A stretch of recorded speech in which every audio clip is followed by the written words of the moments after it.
ભરૂચની રાજપૂત છાત્રાલય ખાતે જિલ્લા ભાજપના ક્ષત્રિય આગેવાનોનું સમાજના જિલ્લાભરના આગેવાનો સાથે સંમેલન।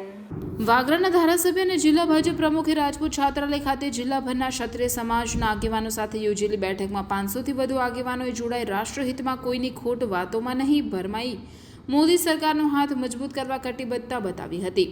ભરૂચની રાજપૂત છાત્રાલય ખાતે જિલ્લાના તમામ 9 તાલુકાના રાજપૂત ક્ષત્રિય સમાજના આગેવાનો સાથે ભાજપના ઉમેદવાર મનસુખ વસાવાની ઉપસ્થિતિમાં ભાજપની બેઠક યોજાઈ, જેમાં રાજપૂત સમાજના જિલ્લાના 500થી વધુ શ્રેષ્ઠીઓએ ક્ષત્રિય સમાજના ભાજપ જિલ્લા અધ્યક્ષ અને વાગરાના ધારાસભ્ય દ્વારા આયોજિત આ ટૂંકા ગાળાની નોટિસમાં મળેલા સંમેલનમાં ભરૂચ જિલ્લામાં મનસુખ વસાવા અને મોદીને સહકાર આપવા હુંકાર કર્યો હતો। ભરૂચ જિલ્લા ભાજપ પ્રમુખ મારુતિ સેટુદરિયાએ જિલ્લાના ક્ષત્રિય આગેવાનોને આવકાર આપી તેઓને સમાજ અને રાષ્ટ્રહિતમાં મોદી સરકારના હાથ મજબૂત કરવા અનુરોધ કર્યો હતો।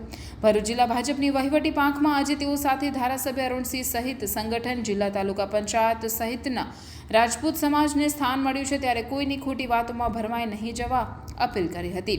વાગરા ધારાસભ્ય અરુણસિંહ રાણાએ સમાજના જિલ્લાભરના રાજપૂત આગેવાનોને કહ્યું હતું કે રાજપૂત સમાજ મોદી સરકારની જેમ હંમેશા દેશહિતમાં અગ્રેસર રહ્યો હોય ત્યારે આ યોગદાનને આગળ ધપાવી ભાજપ પડખે રહી આગળ વધવા અનુરોધ કર્યો હતો।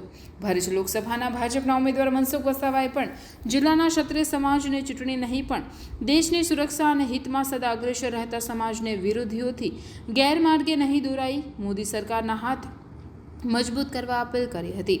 બેઠકમાં 500થી વધુ રાજપૂત સમાજના આગેવાનો સાથે પૂર્વ મંત્રી ખુમાનસિંહ વાંસિયા, પૂર્વ રાજ્યસભા સાંસદ ભરતસિંહ પરમાર, જિલ્લા પંચાયત પ્રમુખ મહેન્દ્રસિંહ વાસદિયા, બળવંતસિંહ ગોહિલ સહિત જિલ્લા અને તાલુકાના ક્ષત્રિય સમાજના આગેવાનો જોડાયા હતા। આપણે સાચો સંકલ્પ કરીએ કે સમાજનું ઉત્થાન થાય, સમાજનું ભલું થાય એવા પદ પર બેસીને અમે બેઠેલી આગેવાન ટીમ હંમેશા માટે કામ કરે છે। ત્યારે મિત્રો આપણને મારુતિ પ્રમુખ આપ્યા, આજે ભારતીય જનતા પાર્ટીએ દેવુભાઈને સોલંકીને ભાજપના પ્રમુખ આપ્યા, મારા બળવંતસિંહને ભાજપના પ્રમુખ આપ્યા, ભાઈસિંહ ખુમાનસિંહને પ્રમુખ આપ્યા। મારે આજે કહેતા આનંદ થાય કે હંમેશને માટે હમણાં કીધું ને કે મંડળના પ્રમુખ તો પણ પ્રમુખ, પણ આપણે એવું નથી એમ બધી સમાજને સાથે લઈને ચાલીએ એટલે સરવાળો વધારો થાય।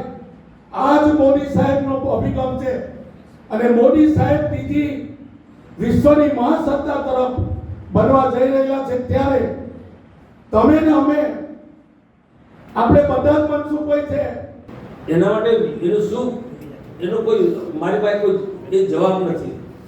અમને અમારું પણ શરમથી માથું ઝૂકી જાય છે, પણ સાથે આ પણ વિચારવું પડશે, સાથે આપણા વિસ્તારની અંદર આ પણ વિચારવું પડશે કે આવી ખોટી વિચારધારાના, અલગતાવાદી વિચારધારાના લોકો જે ઘૂસી જશે આપણા વિસ્તારની અંદર ને એના માટે અમે સતત મહેનત કરી રહ્યા છીએ। તો ભૂતકાળમાં રાજપૂત સમાજનો ખૂબ મોટો સહયોગ રહ્યો છે, બધા સમાજનો ખૂબ મોટો સહયોગ રહ્યો છે, વર્તમાનમાં પણ મળવાનો છે। ક્યાંક ક્યાંક કેટલાક લોકો રાજકીય સ્વરૂપ આપીને કે કેટલાક પોતાની કેટલીક વાતોને મજબૂત કરવાનો પ્રયત્નો કરી રહ્યા છે। એના કારણે આખું વર્ષોની મહેનતને આપણે નુકસાન ન થાય એની આપણે કાળજી રાખવી પડશે। તો મને સંપૂર્ણ વિશ્વાસ છે કે ભૂતકાળમાં આપણે બધા સાથે રાખીને આપણે ભરૂચ લોકસભા વિસ્તારની અંદર આપણી વિચારધારાને ખૂબ મજબૂત રાખી છે।